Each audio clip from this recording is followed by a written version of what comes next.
He entrapped her.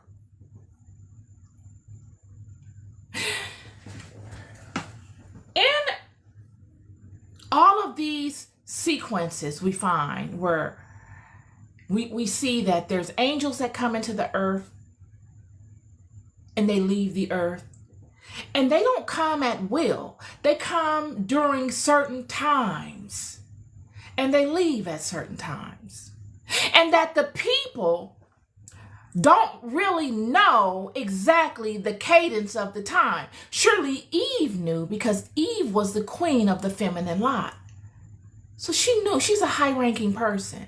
But regular people, they don't know. We can see this with Jonah. He doesn't know if this is an angel or not. We see this with Gideon.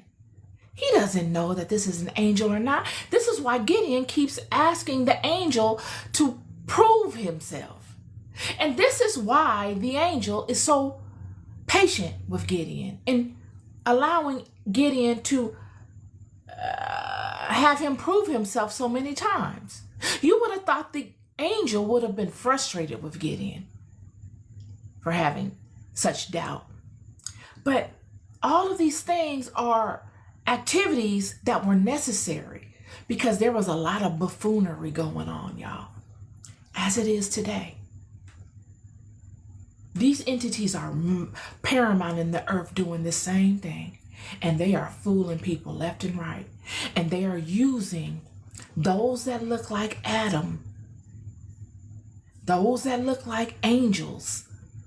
They are using those that even impose themselves as God to fool God's children.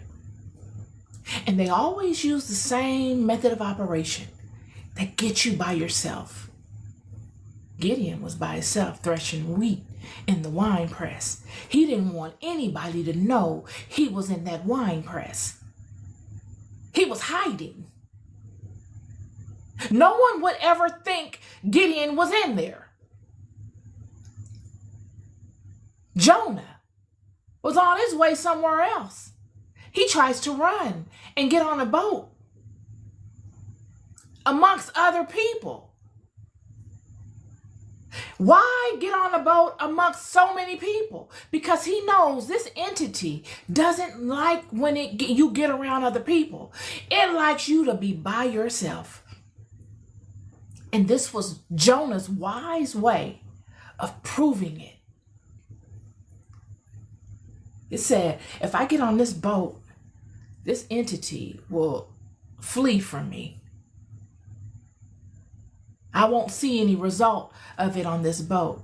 But if it's in fact God, this God will save those that have nothing to do with this and will call me forth regardless, in which it did. These entities are working paramount and monumentally in the earth, and they look like your brethren and your sisterin. They're using these vessels just so that you can trust. So that you trust. They need you to trust to get you to buy in. How do you buy in? By moving in ways that look like you are in agreement with them. You don't have to sign your name on a piece of paper and say, okay, give me this document. Let me get this contract and I'll sign the contract. No, he's not going to do that because he knows you will not do it. He needs for you to act in a way that when the angels come and they are able to view you and check on you, that you look like you are in agreement. That time that the angel comes and views you, during that time, that your activities are viewed in a way for you to look as if you are in agreement. Even if you are in disagreement, and that entity comes upon you and you're wrestling with this thing out of just ambiguity, you don't even understand what's come upon you. And you're wrestling with it and you're like, I don't understand this. Is this God? Is this the enemy? And you're in that testing, wrestling stage of trying to figure out what is what.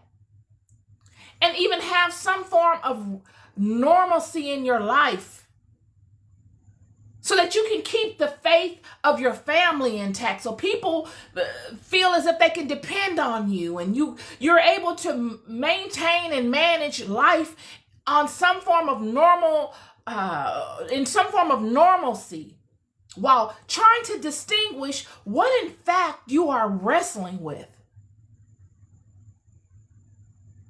This entity will come upon you and say things to you or insinuate things to you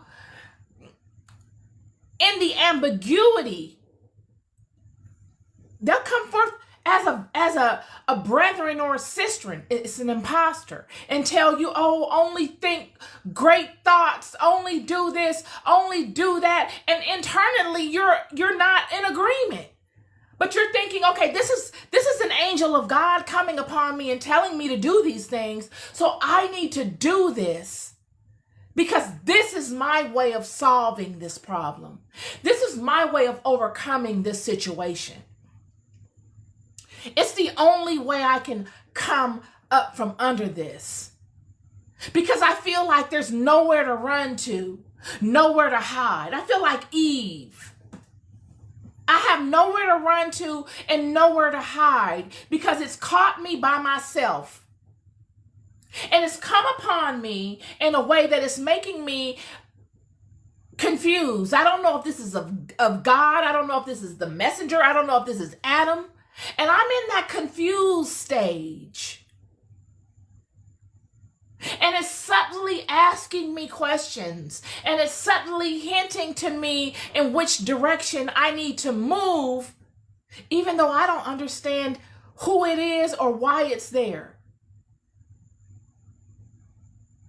And you don't know the hour. You see, this is the part. You don't know the relevancy of the entire method, the reasoning behind it. Yet, it could be a particular hour. And when the messengers or those that can actually come and help you could be paramount and observing you. And them coming upon you and seeing you in agreement hold you liable off of a lie, when in fact you are nowhere near in agreement. I am not in agreement with any of this. I've been held hostage. I'm waiting on God to send his angels to come and assist me because I'm in need of assistance with this.